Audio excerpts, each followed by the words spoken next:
Hello guys, എൻ്റെ പൊന്നു മക്കളെ, ഞാൻ ഇന്ന് ഈ വീഡിയോ ആയിട്ട് എന്തിനാ വന്നെന്നറിയാമോടാ? നമ്മുടെ +2 ബയോളജിയിൽ സെക്ച്വൽ റീപ്രൊഡക്ഷനും ബയോടെക്നോളജിയും നമ്മുടെ ഓണ എക്സാമിനുണ്ട്, അറിയാലോടാ. ഈ രണ്ട് ചാപ്റ്ററിൽ നിന്ന് എപ്പോഴും ചോദിക്കുന്ന ചില ക്വസ്റ്റ്യൻ ഉണ്ട്. അതങ്ങ് നിങ്ങൾക്ക് പറഞ്ഞ് ഷെയർ ചെയ്തു തരാൻ വന്നാടാ. വേഗം ശ്രദ്ധിച്ച് നല്ല വൃത്തിക്ക് പഠിച്ചോ, വരാൻ ചാൻസ് ഉണ്ടടാ. ആദ്യത്തെ ക്വസ്റ്റ്യൻ എന്താ അറിയാമോ? Name A genetic mechanism. Genetic എന്ന് പറഞ്ഞാൽ എന്താടാ? ജന്മനാ ഉള്ള ജീനുകൾ കൊണ്ട് കിട്ടുന്ന കഴിവ്, അതാ ജനറ്റിക് എന്ന് പറഞ്ഞാൽ. ജീനുകളിൽ ഇരിക്കുന്ന കഴിവ്, അതാണ് genetic mechanism. Name A genetic mechanism which prevent, തടയും എന്താ? Self pollen. സെൽഫ് പോളൻ എന്ന് പറഞ്ഞാൽ എന്താ? സ്വന്തം ചെടിയിലെ പോളൻ. സ്വന്തം ചെടിയിൽ നിന്ന് വരുന്ന പോളൻ ഗ്രെയിനെ, സ്വന്തം ചെടിയിലുള്ള പോളൻ ഗ്രെയിനെ സ്റ്റിഗ്മ അകറ്റി മാറ്റും. ഇതാണ് ഒരു ഫ്ലവർ എന്നിരിക്കട്ടെ.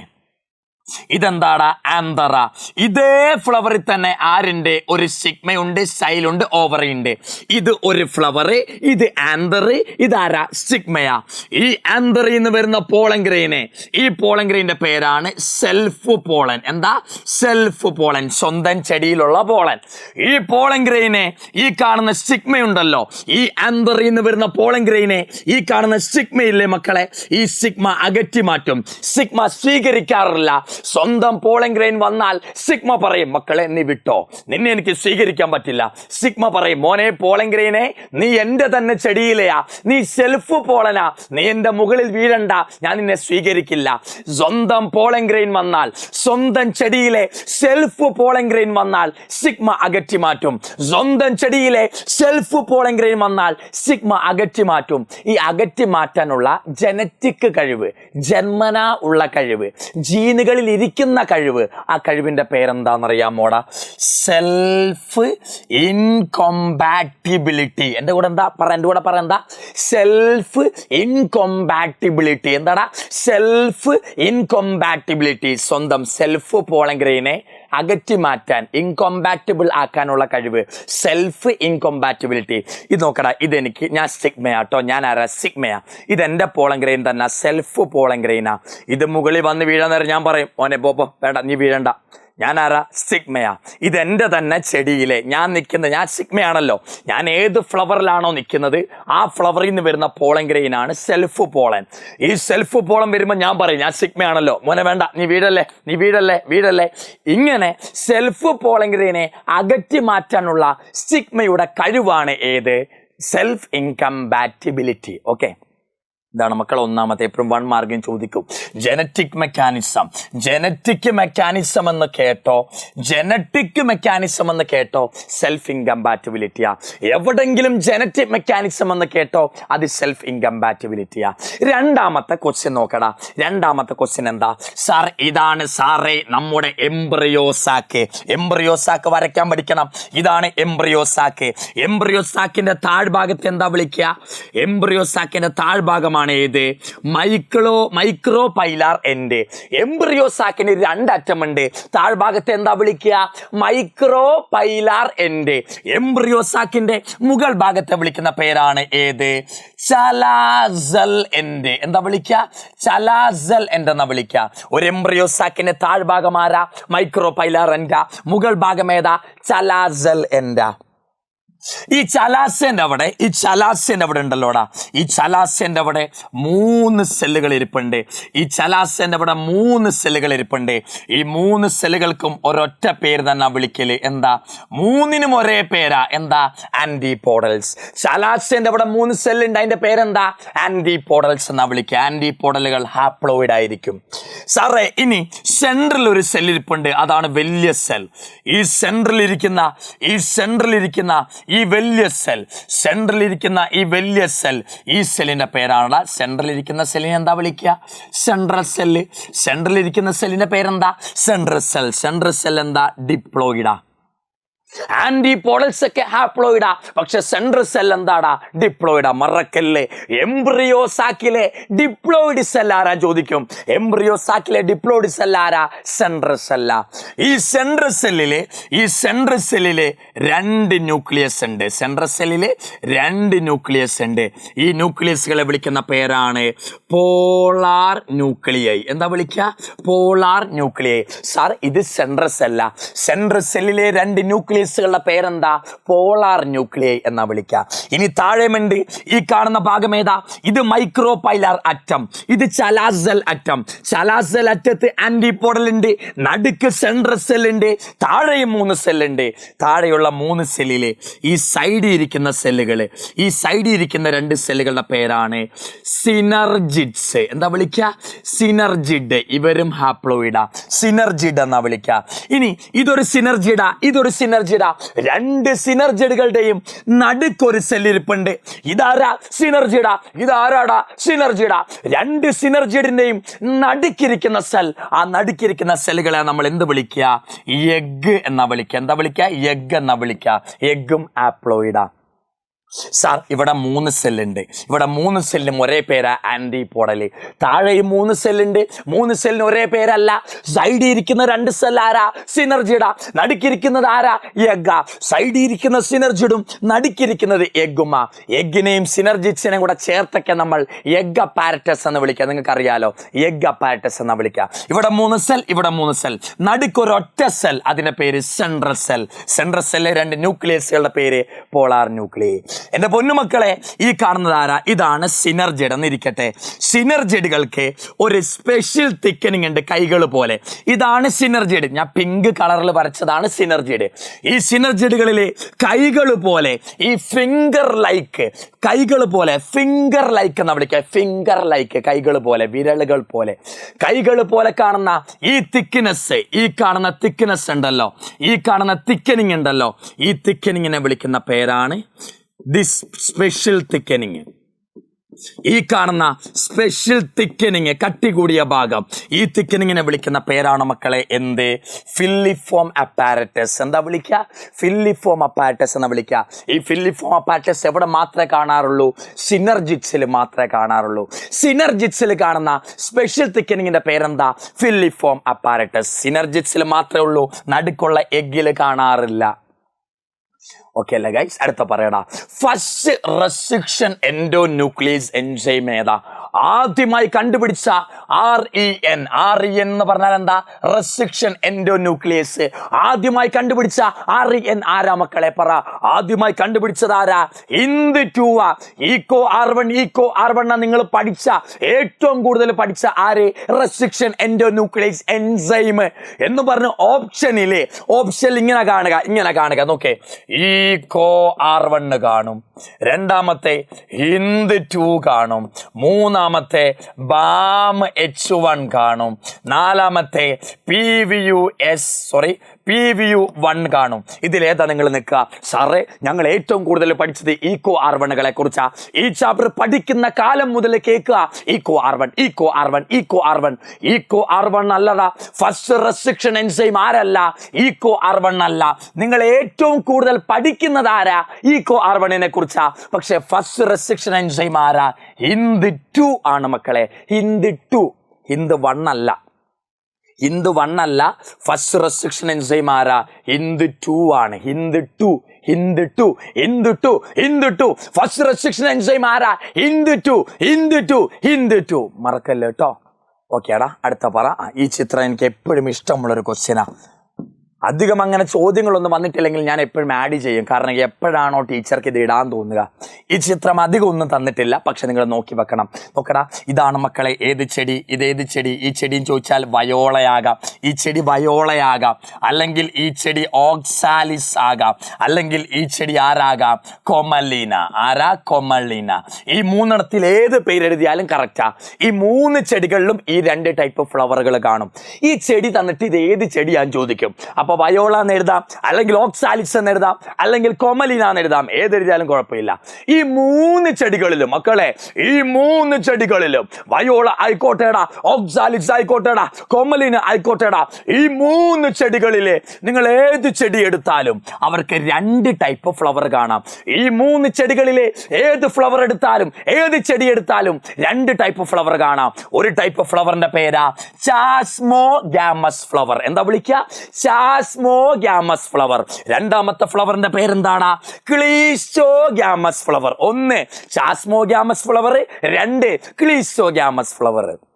അപ്പൊ പറ സാർ, ഈ ചിത്രം തന്നിട്ട് ചോദിക്കും, ഇവിടെ എ എന്നായിരിക്കും അടയാളപ്പെടുത്തുക, ഇവിടെ ബി എന്ന് അടയാളപ്പെടുത്തുക, ഇവിടെ കൊണ്ട് ക്ലീസ്റ്റോ, ഇവിടെ കൊണ്ട് ചാസ്മോ എന്ന് എഴുതല്ലേ, ഇവിടെ ചാസ്മോ, ഇവിടെ ക്ലീസ്റ്റോഗ്യാമസ്. എന്താ ഞാൻ തന്നെ തെറ്റിയല്ലോ. പറ മക്കളെ, വയോളയിലും ഓക്സാലിക്സിലും കൊമലിനിലും കാണുന്ന ചെടി ഫ്ലവറുകൾ ഏതൊക്കെ? 2 ടൈപ്പ് ഫ്ലവറാ സാറേ ഇവർ കാണിക്കുക. ഒരു ടൈപ്പ് ഫ്ലവർ ഉണ്ടല്ലോ എപ്പോഴും തുറന്നായിരിക്കുക, അന്തം വിട്ട് തുറന്നായിരിക്കുക. ഈ തുറന്നിരിക്കുന്ന ഫ്ലവറിന്റെ പേരാണ് ഏത്? ഓപ്പൺ ആയിട്ടിരിക്കുന്ന ഫ്ലവറിന്റെ പേര് ചാസ്മോ. പറയട എന്തുവാ ചാസ്മോ? മക്കളെ പറ, ചാസ്മോഗ്യാമസ് ഫ്ലവർ. തുറന്നിരിക്കുന്ന ഫ്ലവർ ആരാ? ചാസ്മോഗ്യാമസ് ഫ്ലവറാ. ഈ ചെടിയില് അടഞ്ഞിരിക്കുന്നത് കണ്ടത്, അടഞ്ഞിരിക്കുന്ന ഫ്ലവറിന്റെ പേരെന്താ? Cleistogamous flower. തുറന്നിരിക്കുന്നത് ചാസ്മോഗ്യാമസ് ആണെങ്കിൽ അടഞ്ഞിരിക്കുന്ന ഫ്ലവർ ആരാ? ക്ലീസ്റ്റോഗ്യാമസ് ഫ്ലവറാ. അപ്പൊ 2 ടൈപ്പ് ഉണ്ടടാ, ചാസ്മോഗ്യാമസ് ഫ്ലവറും ക്ലീസ്റ്റോഗ്യാമസ് ഫ്ലവറും. ചാസ്മോഗ്യാമസ് ഫ്ലവർ എന്താ? എപ്പോഴും തുറന്നിരിക്കുന്ന ഫ്ലവറാ. ക്ലീസ്റ്റോഗ്യാമസ് ഫ്ലവർ എന്താ? എപ്പോഴും അടഞ്ഞിരിക്കുന്ന ഫ്ലവറാ. ഓർക്കണം, ചാസ്മോ എന്താ? തുറന്നിരിക്കുന്ന ഫ്ലവർ. ക്ലീസ്റ്റോ എന്താടാ? എപ്പോഴും ക്ലോസ് ആയിട്ടിരിക്കുന്ന അടഞ്ഞിരിക്കുന്ന ഫ്ലവറാ കേട്ടോ. ഓക്കേടാ, അടുത്ത് നോക്കേ. ഈ ചാസ്മോഗ്യാമസ് ഫ്ലവർ എപ്പോഴും തുറന്നിരിക്കല്ലേ, ഈ ഫ്ലവറിൽ ക്രോസ് പോളിനേഷൻ നടക്കാനാണ് കൂടുതൽ ചാൻസ്. പക്ഷെ ക്ലീസ്റ്റോഗ്യാമസ് എപ്പോഴും അടഞ്ഞിരിക്കല്ലേ, അടഞ്ഞിരിക്കുന്ന ഫ്ലവർ ആണോ അവരിൽ സെൽഫ് പോളിനേഷൻ നടക്കുക. തുറന്നിരിക്കുന്ന ഫ്ലവർ നോക്കടാ, ഒരു ടൈപ്പ് ഫ്ലവർ എപ്പോഴും തുറന്നായിരിക്കുക. ഈ ഫ്ലവർ എന്താ? എപ്പോഴും തുറന്നാണ് ഇരിക്കുക. തുറന്നിരിക്കുമ്പോൾ എന്താ പ്രത്യേകത? ഈ ഫ്ലവറിന്റെ സ്റ്റിഗ്മയിലേക്ക് വേറെ ചെടിയിൽ നിന്നുള്ള പോളൻ ഗ്രെയിനും വന്ന് വീഴാം. തുറന്നിരിക്കുമ്പം ഈ ഫ്ലവറിന്റെ സ്റ്റിഗ്മയിലേക്ക് വേറെ ചെടിയിൽ നിന്നും പോളൻ ഗ്രെയിൻ വന്ന് വീഴാം. വേറെ ചെടിയിൽ നിന്ന് പോളൻ ഗ്രെയിൻ വന്ന് വീണാൽ എന്താ? ക്രോസ് പോളിനേഷനാ. പക്ഷേ ക്ലീസ്റ്റോഗ്യാമസ് എന്താ? അടഞ്ഞിരിക്കുമ്പോൾ എന്താ പറ്റുക? ഈ ഫ്ലവറിന്റെ ആന്തറിൽ നിന്നുള്ള പോളൻ ഗ്രെയിൻ ഈ ഫ്ലവറിന്റെ തന്നെ എങ്ങോട്ടേക്ക് വീഴും? ഈ ഫ്ലവറിന്റെ തന്നെ സ്റ്റിഗ്മയിലേക്ക് വീണോളും. അടഞ്ഞിരിക്കുന്ന കാരണം ഇതിലുണ്ടാകുന്ന പോളൻ ഗ്രെയിൻ, ഈ ഫ്ലവറിന്റെ ഉള്ളിലുള്ള പോളൻ ഗ്രെയിൻ വേറെ എങ്ങോട്ടേക്കും പോകൂല, അടഞ്ഞിരിക്കല്ലേ. അപ്പം ഈ ഫ്ലവറിന്റെ ആന്തറിൽ നിന്ന് വരുന്ന പോളൻ ഗ്രെയിൻ മുകളിലത്തെ അടപ്പിൽ തട്ടി അതേ ഫ്ലവറിന്റെ തന്നെ സ്റ്റിഗ്മയിലേക്ക് വീഴും. ഒരു ഫ്ലവറിൽ നിന്ന് വരുന്ന പോളൻ ഗ്രെയിൻ അതേ ഫ്ലവറിന്റെ സ്റ്റിഗ്മയിലേക്ക് വീണാൽ എന്താടാ? സെൽഫ് പോളിനേഷനാ. ഓർത്തിരിക്കണം, ചാസ്മോ തുറന്നിരിക്കുന്നത്, ക്ലീസ്റ്റോ അടഞ്ഞിരിക്കുന്ന ഫ്ലവർ. ഈ ഫ്ലവറുകളിൽ കൂടുതലും ക്രോസ് പോളിനേഷനാ നടക്കുക. ഈ ഫ്ലവറുകളിൽ കൂടുതലും സെൽഫ് പോളിനേഷൻ നടക്കുക. എപ്പോഴും ചോദിക്കുന്ന ക്ലീസ്റ്റോഗ്യാമസ് ഫ്ലവർ, അടഞ്ഞിരിക്കുന്ന ഫ്ലവറുകൾ എന്തുകൊണ്ടാണ് സെൽഫ് പോളിനേഷൻ കൂടുതൽ കാണിക്കുന്നത്? കാരണം അടഞ്ഞിരിക്കുന്ന കാരണം പോളൻ ഗ്രെയിൻസ് എസ്കേപ്പ് ആകില്ല, സെൽഫ് പോളിനേഷൻ കൂടുതലായി നടക്കും. ഓക്കെ അല്ല മക്കളെ? ഓക്കേടാ, അടുത്ത ഈ ക്വസ്റ്റ്യൻ ഒന്ന് നോക്കടാ. അധികം ആരെ കാണാത്തൊരു ക്വസ്റ്റ്യനാ. What is the importance of apomixis in hybrid seed industry? Hybrid സീഡിന്റെ ഉൽപാദനത്തിൽ എന്താണ് അപ്പോമിക്സിന്റെ പ്രാധാന്യം? ഏതാ ചോദ്യം. എൻ്റെ പൊന്നുമക്കളെ, 2 ടൈപ്പ് സീഡാ ഉള്ളത്. എൻ്റെ പൊന്നുമക്കളെ, 2 ടൈപ്പ് സീഡാ ഉള്ളത്. ഒരു ടൈപ്പ് സീഡിന്റെ പേരാ ഹൈബ്രിഡ് സീഡ്. എന്താടാ? Hybrid seed. പറ, ഹൈബ്രിഡ് സീഡ്. രണ്ടാമത്തെ എന്താടാ? Apomictic seed. എന്താ? Apomictic seed. ഹൈബ്രിഡ് സീഡുമുണ്ട്, അപ്പോമിക്റ്റിക് സീഡുമുണ്ട്. എന്താ സാറേ അപ്പോമിക്റ്റിക് സീഡ്? അപ്പോമിക്സിസ് വഴി ഉണ്ടായ സീഡാണ് അപ്പോമിക്റ്റിക് സീഡ്. എൻ്റെ പൊന്നുമക്കളെ, ഹൈബ്രിഡ് സീഡിന് അപ്പോമിക്റ്റിനേക്കാൾ നല്ല വില കൂടുതലാ. ഹൈബ്രിഡ് സീഡുകൾക്ക് അപ്പോമിക്റ്റിക് സീഡിനേക്കാൾ നല്ല വില കൂടുതലാ. എക്സ്പെൻസീവ് എന്ന് പറഞ്ഞാൽ നല്ല പൈസ ഇറക്കണം. നല്ല പൈസ ഇറക്കിയാലേ കിട്ടുള്ളൂ ഹൈബ്രിഡ് സീഡ്. ഓർത്താൽ മതി, ഹൈബ്രിഡ് എച്ച് ആണ്. ഹൈ എക്സ്പെൻസീവ്, ഭയങ്കര വിലയാ. അല്ലാതെ അപ്പോമിക്റ്റിക് സീഡിന് വിലയാണെന്ന് കൊണ്ട് എഴുതി വെക്കല്ലേ. ഹൈബ്രിഡ് സീഡിന് ഹൈ ആണ്, പേര് തന്നെ ഉണ്ട്, ഹൈ ആണ്. അമ്മാര് ഭയങ്കര മെയിനാ, ഉസാറ് സാനാ. അപ്പൊ എന്താ? ഭയങ്കര വിലയാ. ഓക്കേടാ, ഭയങ്കര വിലയാ. ശ്രദ്ധിച്ചോടാ, ഇത് ഒരു പ്ലാന്റാന്നിരിക്കട്ടെ. ഇതെന്താടാ? ഒരു പ്ലാന്റാ. ഒരു പ്ലാന്റാ, നല്ല പ്ലാന്റാ കേട്ടോ, നല്ല സ്വഭാവമുള്ള പ്ലാന്റാ. ഇതെന്താ? നല്ല സ്വഭാവമുള്ള പ്ലാന്റാ. ഈ പ്ലാന്റിൽ നിന്ന് ഞാൻ എന്തുണ്ടാക്കിന്നിരിക്കട്ടെ? ഹൈബ്രിഡ് സീഡ് ഉണ്ടാക്കി. ഈ പ്ലാന്റിൽ നിന്ന് ഞാൻ എന്താ ഉണ്ടാക്കിയേ? ഹൈബ്രിഡ് സീഡ് ഉണ്ടാക്കി. ഇത് ഒരു പ്ലാന്റ്. ഈ പ്ലാന്റിൽ നിന്ന് ഞാൻ ഹൈബ്രിഡ് സീഡ് ഉണ്ടാക്കി. ഈ ഹൈബ്രിഡ് സീഡ് ഞാൻ കുഴിച്ചിടുമ്പോൾ എന്താ വരിക? പുതിയ പ്ലാന്റ് വരും. സാറേ, എനിക്ക് എൻ്റെ കയ്യിൽ ഒരു പ്ലാന്റ് ഉണ്ട്. ഈ പ്ലാന്റിൽ നിന്ന് ഞാൻ എന്ത് ഉണ്ടാക്കിയെടുത്തു? ഹൈബ്രിഡ് സീഡ് ഉണ്ടാക്കിയെടുത്തു. ഈ ഹൈബ്രിഡ് സീഡ് ഞാൻ കുഴിച്ചിട്ടപ്പോൾ പുതിയ പ്ലാന്റ് വന്നു.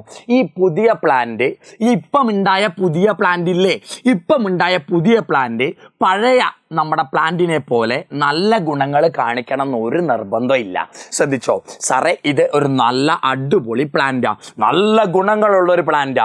ഇതാരാടാ? നല്ല ഗുണങ്ങളുള്ള പ്ലാന്റാ. ഈ പ്ലാന്റിൽ നിന്ന് ഞാൻ ഹൈബ്രിഡ് സീഡ് ഉണ്ടാക്കി. ഈ ഹൈബ്രിഡ് സീഡ് ഞാൻ കുഴിച്ചിട്ട് ഞാൻ പുതിയ പ്ലാന്റ് ഉണ്ടാക്കി. ഈ പുതിയ പ്ലാന്റ് ഈ പഴയ പ്ലാന്റിനെ പോലെ നല്ല ഗുണങ്ങൾ കാണിക്കണമെന്ന് ഒരു നിർബന്ധമില്ല. പുതിയ പ്ലാന്റുകൾ പഴയ പേരന്റ് പ്ലാന്റ്, പഴയ പ്ലാന്റുകളെ വിളിക്കുന്ന പേരാണ് പേരന്റ് പ്ലാന്റ് എന്നാ വിളിക്കുക. പുതിയ പ്ലാന്റ്, ഇപ്പം ഉണ്ടാക്കിയെടുത്ത പുതിയ പ്ലാന്റ്, ന്യൂ പ്ലാന്റ്, പഴയ പേരന്റ് പ്ലാന്റിന്റെ നല്ല ഗുണങ്ങൾ കാണിക്കണമെന്ന് ഒരു നിർബന്ധവും ഇല്ല. മനസ്സിലായോ? നോട്ട് ഓൾവേസ്, എപ്പോഴും കാണിക്കാതിരിക്കുക കേട്ടോ. എപ്പോഴും കാണിക്കണം നിർബന്ധമൊന്നുമില്ല. ചിലപ്പോൾ ഹൈബ്രിഡ് സീഡുകൾ പഴയ പേരന്റ് പ്ലാന്റിന്റെ അതേ സ്വഭാവം കാണിക്കാം, ചിലപ്പോൾ സ്വഭാവം ഒന്നും കാണിച്ചെന്ന് വരില്ല.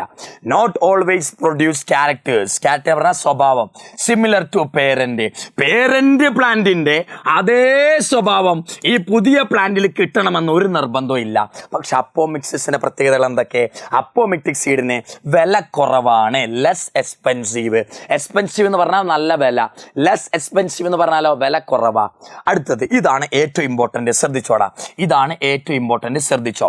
ഇതാരാ സാറേ? ഇത് ഒരു പ്ലാന്റാ. ഇതാരാടാ? ഇത് ഒരു പ്ലാന്റ് ആണ്. ഈ പ്ലാന്റിനെ നമ്മൾ പുതിയ പ്ലാന്റ് ഉണ്ടാക്കണത്, അതുകൊണ്ട് ഇനി എന്താ വിളിക്കുക? Parent plant. ഈ പ്ലാന്റ് ഞാൻ എന്ത് നടത്തി എന്നറിയാമോ? ഈ പ്ലാന്റ് ഞാൻ എന്ത് നടത്തി? അപ്പോമിക്സിസ് എന്ന് പറഞ്ഞാൽ എന്താ? ഫെർട്ടിലൈസേഷൻ കൂടാതെ സീഡ് ഉണ്ടാക്കുക. അപ്പോമിക്സിസ് എന്ന് പറഞ്ഞാൽ എന്താ? ഫെർട്ടിലൈസേഷൻ നടക്കാതെ സീഡ് ഉണ്ടാക്കിയെടുക്കുക, അതാണ് അപ്പോമിക്സിസ്. സാറേ, ഇതൊരു പ്ലാന്റാ. ഈ പ്ലാന്റിന് നല്ല ഗുണങ്ങളുണ്ട്. ഈ പ്ലാന്റിന് നല്ല ഗുണങ്ങളുണ്ട് കേട്ടോ, ഓർത്ത് വെക്കണം. ഇതാരാ സാറേ? ഒരു പ്ലാന്റാ. ഈ പ്ലാന്റിൽ നല്ല ഗുണങ്ങളുണ്ട്. ഈ നല്ല ഗുണമുള്ള പ്ലാന്റിൽ ഞാൻ എന്ത് നടത്തി? അപ്പോമിക്സിസ് നടത്തിയാൽ എന്താ ഉണ്ടാകുക? ഫെർട്ടിലൈസേഷൻ നടക്കാതെ എന്താ ഉണ്ടാകുക? ഫെർട്ടിലൈസേഷൻ നടക്കാതെ സീഡ് ഉണ്ടാകും. ഒരു പ്ലാന്റിൽ അപ്പോമിക്സിസ് നടത്തിയാൽ ഫെർട്ടിലൈസേഷൻ നടക്കാതെ ഈ പ്ലാന്റിൽ നിന്ന് എന്തുണ്ടാകും? സീഡ് ഉണ്ടാകും. അപ്പോമിക്സിസ് വഴി ഉണ്ടാകുന്ന സീഡിന്റെ പേരെന്താ? അപ്പോമിക്സിസ് വഴി ഉണ്ടാകുന്ന സീഡിന്റെ പേരാ അപ്പോമിക്റ്റിക് സീഡ്. എന്റെ പൊന്നു മക്കളെ, നിങ്ങൾ ഒരു പ്ലാന്റ് എടുത്തു. ഈ പ്ലാന്റിന് നല്ല ഗുണങ്ങളുണ്ട്. ഈ പ്ലാന്റിന് കിടുക്കാച്ചി ഗുണങ്ങളുണ്ട്. ഈ കിടുക്കാച്ചി ഗുണങ്ങളുള്ള പ്ലാന്റിൽ അപ്പോമിക്സിസ് നടത്തി നിങ്ങൾ പുതിയ സീഡ് ഉണ്ടാക്കി. ഈ സീഡുകളുടെ പേരെന്താ? അപ്പോമിക്റ്റിക് സീഡ്. ഈ സീഡ് നിങ്ങൾ കൊണ്ട് കുഴിച്ചിട്ടെന്നിരിക്കട്ടെടാ. ഈ സീഡ് നിങ്ങൾ കൊണ്ട് കുഴിച്ചിട്ടെന്നിരിക്കട്ടെ. ഈ പ്ലാന്റിനെ എന്താ വിളിക്കുക? New plant. ഈ പ്ലാന്റിനെ എന്താ വിളിക്കുക? New plant. ഈ പ്ലാന്റിന്റെ പ്രത്യേകത എന്താണെന്ന് അറിയാമോ? ഇതാണ് പേരന്റ് പ്ലാന്റ്. ഇതിൽ നല്ലേ ഈ പ്ലാന്റ് ഉണ്ടാക്കിയെടുത്തേ ആണ്. ഈ പ്ലാന്റ് എന്തൊക്കെ സ്വഭാവങ്ങൾ കാണിക്കുന്നുണ്ടോ അതൊക്കെ ഈ പുതിയ പ്ലാന്റ് കാണിക്കും. പേരന്റ് പ്ലാന്റ് നോക്കടാ. പേരന്റ് പ്ലാന്റ് എന്തൊക്കെ സ്വഭാവങ്ങൾ കാണിക്കുന്നുണ്ടോ? പേരന്റ് പ്ലാന്റ് നല്ല സ്വഭാവങ്ങൾ കാണിക്കുന്നുണ്ടോ അതൊക്കെ അപ്പോമിക്സിസ് സീഡിൽ നിന്ന് ഉണ്ടാക്കിയെടുത്ത പുതിയ പ്ലാന്റും കാണിക്കും. പേരന്റ് പ്ലാന്റ് എന്തൊക്കെ നല്ല സ്വഭാവങ്ങൾ ഉണ്ടാക്കുന്നുണ്ടോ അതൊക്കെ അപ്പോമിക്റ്റിക് സീഡിൽ നിന്ന് മുളച്ചെടുത്ത പുതിയ പ്ലാന്റുകളും ഉണ്ടാക്കും. പക്ഷെ ഹൈബ്രിഡിൽ അങ്ങനല്ല. ഇതാണ് ഒരു പ്ലാന്റ് എന്നിരിക്കട്ടെ. ഈ പ്ലാന്റിൽ നമ്മൾ ഹൈബ്രിഡ് ഇൻഡസ്ട്രിയിലെ കുറേ ടെക്നിക്കൊക്കെ ഉപയോഗിച്ച് ഞാൻ എന്തുണ്ടാക്കിയെടുത്തു? അപ്പോമിക്റ്റിക് സീഡ് അല്ല ഉണ്ടാക്കിയെടുത്തേ. എന്ത് സീഡ് ഉണ്ടാക്കിയെടുത്തേ? ഹൈബ്രിഡ് സീഡ് ഉണ്ടാക്കിയെടുത്തു. ഈ ഹൈബ്രിഡ് സീഡ് ഞാൻ കൊണ്ട് കുഴിച്ചിടുമ്പോൾ എന്താ വരിക? New plant. ഈ ന്യൂ പ്ലാന്റ് ഈ പഴയ പ്ലാന്റിന്റെ അതേ ക്വാളിറ്റി കാണിക്കണം എന്നൊരു നിർബന്ധമില്ല. കാണിക്കാതിരിക്കാം. പക്ഷെ ഇവരെപ്പോഴും കാണിക്കും. ഒരു 100% ഗ്യാരണ്ടിയാ. ഇവിടെ 50% ഉള്ളൂ. വേണമെങ്കിൽ ഈ പേരന്റ് പ്ലാന്റിന്റെ സ്വഭാവം കാണിക്കാതിരിക്കാം. ഇവിടെ അങ്ങനല്ല, 100% ആടാ. ഇവിടെ നല്ല ഗുണങ്ങൾ ഉണ്ടെങ്കിൽ ഇതിലും നല്ല ഗുണങ്ങൾ തന്നെ വരും. ഓക്കെ അല്ലേ? അപ്പൊ ഏതാ നിങ്ങളെ ചിന്തിക്ക്, ഏതാ നല്ലത്? അപ്പോമിക്റ്റിക് സീഡാണോ നല്ലത്? ഹൈബ്രിഡ് സീഡാണോ നല്ലത്? ഹൈബ്രിഡ് സീഡ് ഉണ്ടാക്കാൻ ഭയങ്കര പൈസ വേണം. ഉണ്ടാക്കി കഴിഞ്ഞിട്ടോ ഈ പേരന്റ് പ്ലാന്റിന്റെ അതേ സ്വഭാവം പുതിയ പ്ലാന്റ് കാണണമെന്ന് നിർബന്ധവും ഇല്ല. അപ്പോമിക്റ്റിക് സീഡിന്റെ ഉപയോഗം എന്താ? ഹൈബ്രിഡ് സീഡിനേക്കാൾ ഉണ്ടാക്കിയെടുക്കാൻ പൈസ കുറവാ. ഈ പേരന്റ് പ്ലാന്റിന്റെ അതേ സ്വഭാവം ഉണ്ടാക്കാനും അപ്പോമിക്റ്റിക് സീഡിന് പറ്റും. അപ്പൊ ഏതാ നമ്മൾ ചൂസ് ചെയ്യുക? നിങ്ങൾ തന്നെ പറ. നമുക്ക് കുറച്ച് ക്വസ്റ്റ്യൻ ഉണ്ട്, നമുക്ക് വരുന്ന വീഡിയോകളിൽ ചെയ്യാം കേട്ടോ. നിങ്ങൾ തന്നെ പറ, അപ്പോമിക്റ്റിക് സീഡാണോ ഹൈബ്രിഡ് സീഡാണോ ഏറ്റവും നല്ലത്? കാരണം കൂടി കമൻറ്റ് ചെയ്യണേടാ. എന്തെങ്കിലും ഈ ക്വസ്റ്റ്യൻ ഈ വീഡിയോ നിന്ന് കിട്ടിയിട്ടുണ്ടെങ്കിൽ അതുകൂടെ ഒന്ന് കമൻറ്റ് ചെയ്യണേടാ. From your heart. Okay, by.